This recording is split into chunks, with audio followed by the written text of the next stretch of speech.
Professor Paula T. Hammond is joining us. Good morning, Professor. Good morning, Dominique. How are you doing? Oh, I'm blessed, and I'm so glad to have you with us this morning. How are you? I'm doing well, and I'm really happy to have a chance to join you. Well, you know, it's so important that we've had the opportunity to talk to some African American scientists, and you have been, you know, at the center of the research that has allowed us to move forward with these vaccines, if I'm not mistaken. So explain what that looks like and what that means. Yeah, I am actually a researcher, and I'm one of many researchers who have been working on different ways to develop means of delivering drugs and vaccines. I also am fortunate to be on the scientific advisory board of Moderna, and have been able to witness their development and the great deal of work and effort that was placed into creating a safe vaccine that could be delivered to people readily. So to give you a picture of the vaccines in general, I think there are a number of safe vaccines that have been released and are on the way to being released.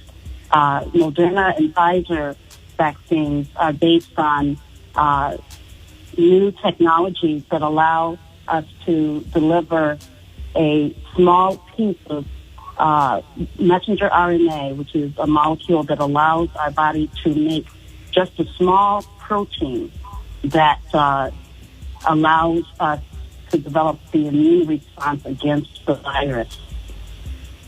Wow, the human body is so amazing. But I think because of the name of the technology, people are saying that it alters your DNA.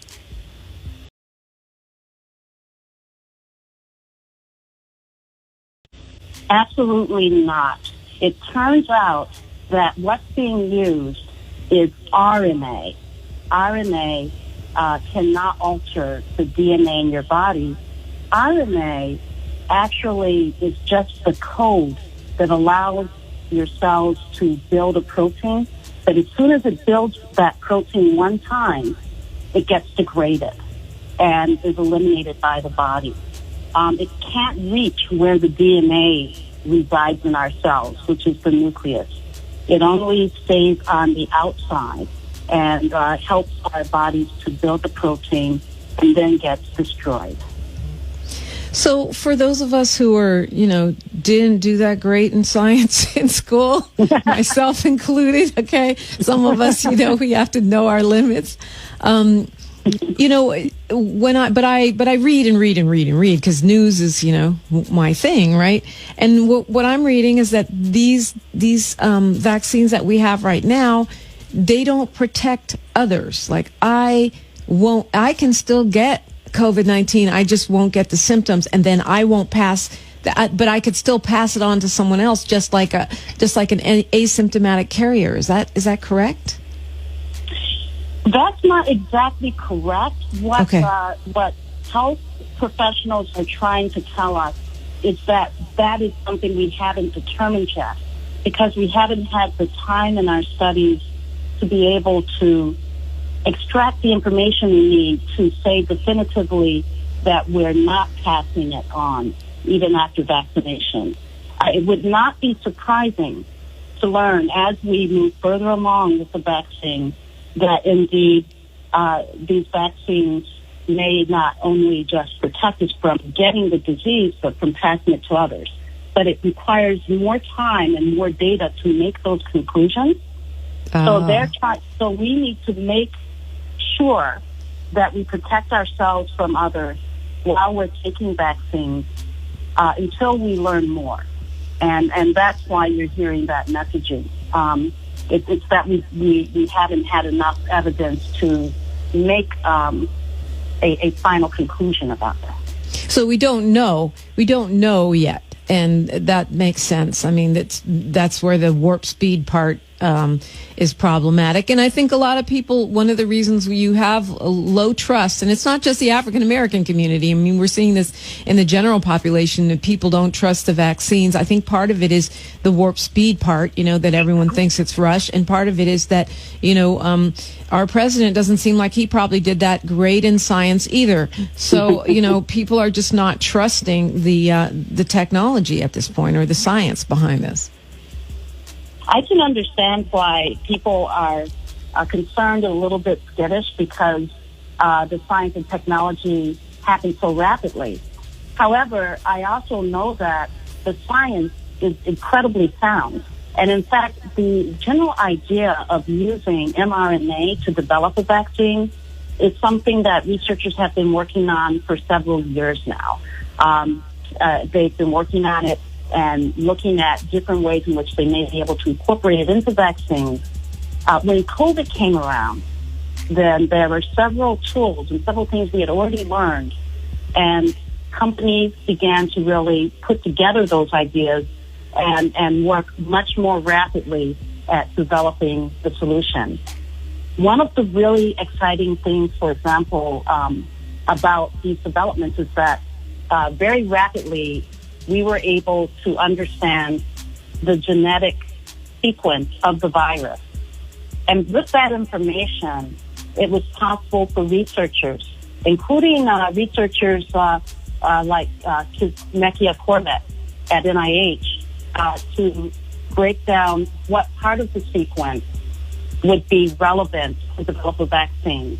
And with that information shared across the world, a number of companies began to work on a very specific vaccine, and they were able to develop tests very rapidly to determine that these were promising vaccines. The thing that's most promising, though, is that they were able to carry out the clinical trials that we really need to understand that this works, and this works across big populations, including really diverse populations. And the work has been done to see that this is actually a very effective vaccine, and it's an effective vaccine for people of color as well as for a range of different age groups. I think this is where we recognize that even though the science was fast, it was good science. And with that, we now have a vaccine much more rapidly.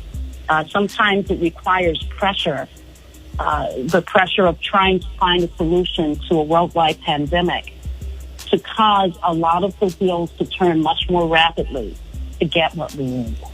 Yeah, there's nothing like, the threat of impending, extinction or death to make people hurry up, right? That's true. I do think it's also really a good point, and Dr. Hosea Nelson when he was on the show, made the same point, which is that this science predates this pandemic. It goes back before this administration. It goes back quite a few years, and it just got brought across the finish line now in a way. That's absolutely correct. In fact, the first ideas around using mRNA for treatment go back to the early 2000s. And there have been, you can actually follow the pathway of patents associated with some of the modifications to these molecules that make them even safer and more effective. And they go back a decade. We're really looking at technologies that were in the works, that were on the minds of scientists and in the labs. But when this pandemic came down, it was time to pull all of these things out and push them forward so that we can actually develop an effective vaccine. You're an African-American woman, and you're a scientist, so, at the top levels of that community. Is this a vaccine? Is this a vaccination that you would recommend to your own mom? Absolutely. And my mother is getting the vaccine, I believe, in this coming week. I'm very excited about that. It is one that my 87-year-old mother, I very much am looking forward to seeing her receive her shot. And when my time comes, I'm going to be very excited to take the shot myself. In fact, my brother in the state of New York is lined up to take the vaccine as well. What do you say to people who say, that they're afraid they might get a microchip from, Bill Gates to track them, or that this is part of a plan to depopulate African American communities, whether they think that of the actual virus or whether they think that of the vaccine? I think it's important for people to understand that this is really a true effort to help save human lives. And not only are scientists from majority groups involved, there are scientists from minority groups. There are Black scientists involved in this as well. This is not in any way an attempt to threaten our lives. And in fact, we need to be able to end this pandemic. This pandemic has had a hugely negative effect on our community. We're not going to suffer from anything close to the idea of a chip, which is absolutely untrue. We are suffering now. Now is where we're taking the hit. And we need to end this by enabling our communities to recover from this pandemic. We're suffering, some say, by a factor of 3 more from the infections and deaths that COVID-19 has brought us. That's crazy. You know what? I think going back a little bit to my first question, because you said, okay, your mom might be getting it, and how will that change her life? I guess I'm trying to get my mind around how this helps us. We don't know whether or not enough yet about whether it will prevent us from passing it along. I'm hearing conflicting information. Will I be able to get it but not have symptoms, or will I not be able to get it? Or and how long will it take before we can go back to having our schools open? I know no one can answer that question, but your best guess. Absolutely. The immediate effect of my mother receiving the vaccine is that after several days following her vaccination, I will no longer be worried about my mother getting infected and having an extreme illness from COVID-19. She will no longer have that susceptibility to infection. And that is gives because regardless of what happens, she will be safe. And so that's one of the things that sense of comfort that she is not going to have to experience, statistically, this 98% effective vaccine will greatly improve her chances of staying alive and not being impacted by COVID-19, even if she is near an infected person. That said, we all need to keep protecting ourselves until the population that has received the vaccine is somewhere closer to 70 to 85%. Once a large number of us are vaccinated, it will be very difficult for COVID-19 to be transmitted from one person to another. There's just a statistical low chance that the virus will be able to transmit readily when a large number of our population are already vaccinated.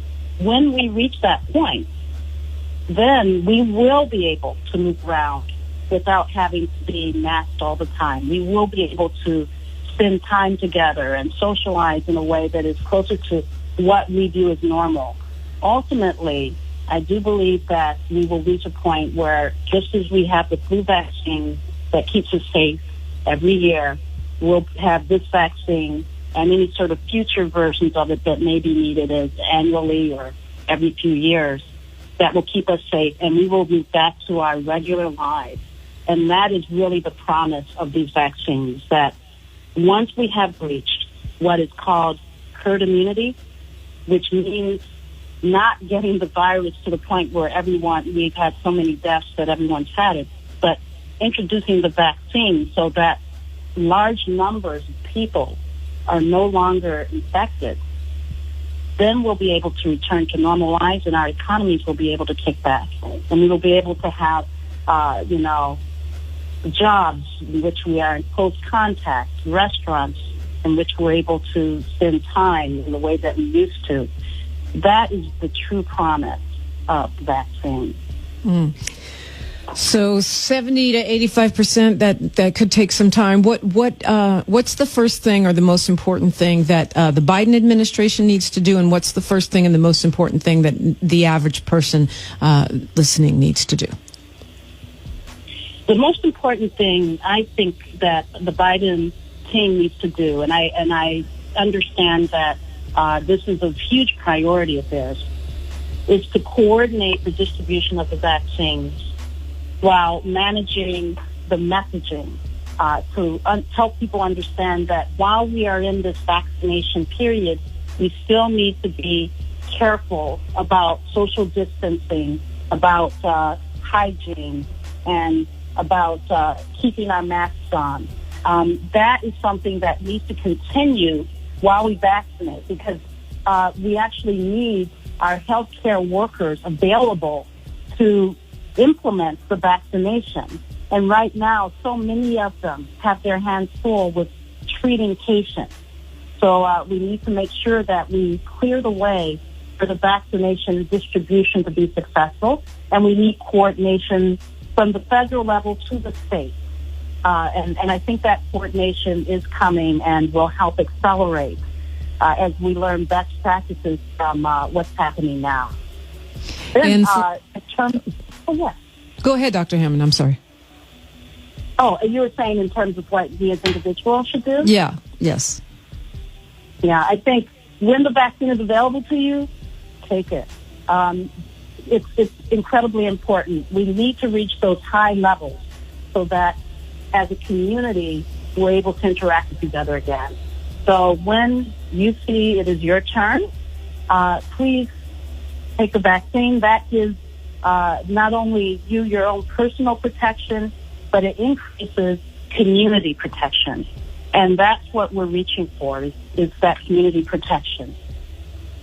And to the lady who asked me on Twitter, no, none of my shows are sponsored by any of the pharmaceutical companies or vaccine companies. I just want my community to thrive. Dr. Paula T. Hammond, thank you so much for being with us. Your final thought this morning.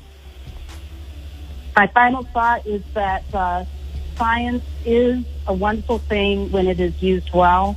And this is one example in which there's been incredible effort from the science to the engineering to the manufacturing and to the distribution to healthcare workers to get our world back. And I really encourage our African American community, all of us, to recognize that this is about our safety and our community and our ability to see each other again in the way that we're used to.